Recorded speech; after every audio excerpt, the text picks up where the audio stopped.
What's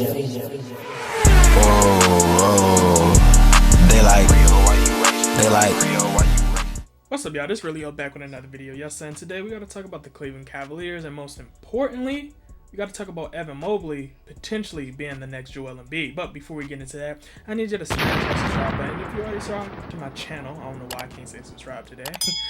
but if you already subscribed to my channel, share it to somebody who ain't subscribed, because we are still on that grind. And with y'all, I know I can get there. And when y'all are done with that, I need you to hover over to that like button, smash that too, so we can tell the YouTube algorithm to share this video and this channel to the world.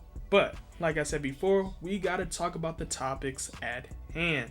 So I thought it would be a great idea for us to do a little breakdown analysis before we really get into the video. And plays like this is why a lot of people are so excited to have Evan Mobley, because once we stop the play right here, you notice how Evan Mobley is already aware of what he can do. He understands that as soon as he get the ball, he can cut real hard, and this is an easy bucket, right? And even the ball handler understands this, because as soon as we unpause the play, he gives him the ball and just let Evan Mobley do the rest. You get what I'm saying?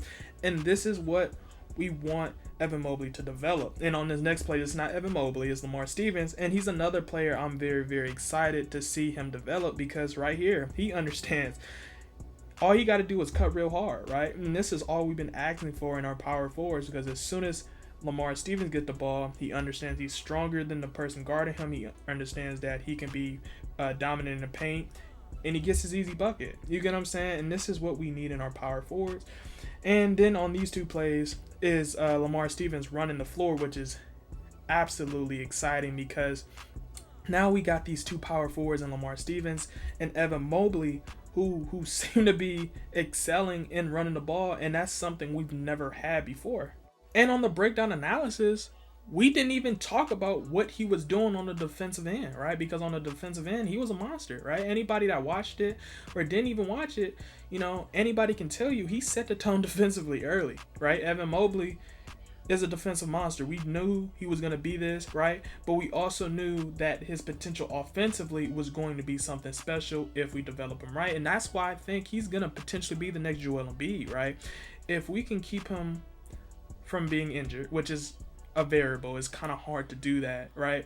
But if we can try to prevent that, I really think he is the next Joel Embiid, right? Because he already shows his IQ when it comes to, like I said, cutting, right? He shows his IQ to understanding when he has a smaller defender on him. He understands how to run the floor. He understands what his defensive assignment has to be and what it might turn into. Evan Mobley is a very special player, and when you put him in that power forward position alongside Jared Allen and Darius Garland, Colin Sexton, his ceiling is through the roof. And I cannot forget about Lamar Stevens, because I know a lot of people is not hip to Lamar Stevens, right? And Lamar Stevens showed me something in that summer league, right? And I really think Lamar Stevens could be a legitimate piece for the Cleveland Cavaliers, especially if we keep developing. I want him to develop more of a three-point shot, but right now, how he's running the floor, how he's understanding that he's bigger than a lot of power forwards in his position, that kind of excites me, because, you know, a lot of power forwards in our era of basketball don't necessarily take advantage of their size, right?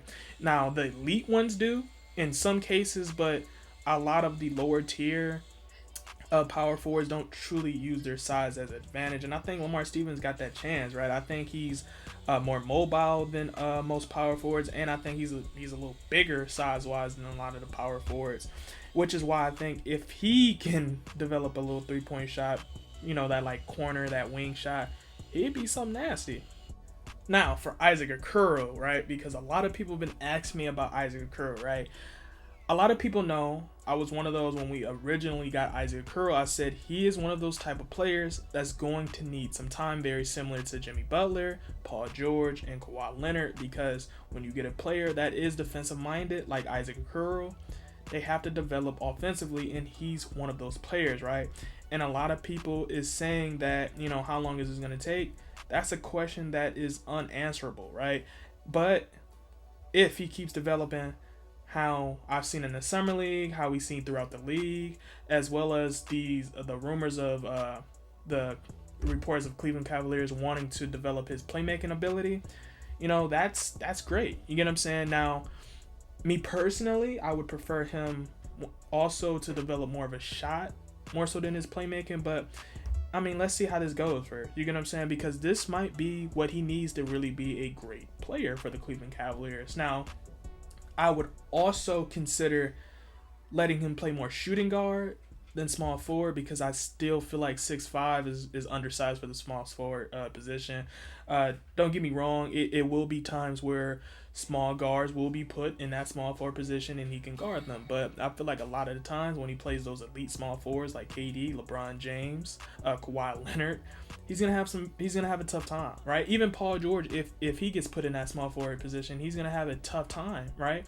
And God forbid if we play the Milwaukee Bucks and they say, you know what, let's put Giannis at the small forward position just to see what type of mismatches is out there. Giannis is gonna expose Isaac Okoro, right? And it's no slack to him. It's just he's a 6'5" small forward who's undersized. You get what I'm saying? Like it's not much he can do, even when you are so great defensively, like Isaac Okoro has proven last season, right? Because I seen him when we played Chicago Bulls. He had Zach LaVine like 8 for 22, and we beat the Chicago Bulls, right? So he's shown what he can do defensively when he is healthy and when he is locked in. And for more amazing content, make sure to hit that subscribe button so you can be a part of the grind. And with that being said, go. Hey. Motivated all about cash flow, ran it up and ran out of excuses. In the field and we turn into hoopers. For the clip like bonds we shoot. Just like some soldiers we trooping. Step back 3, we hooping. We on house just like Fortnite.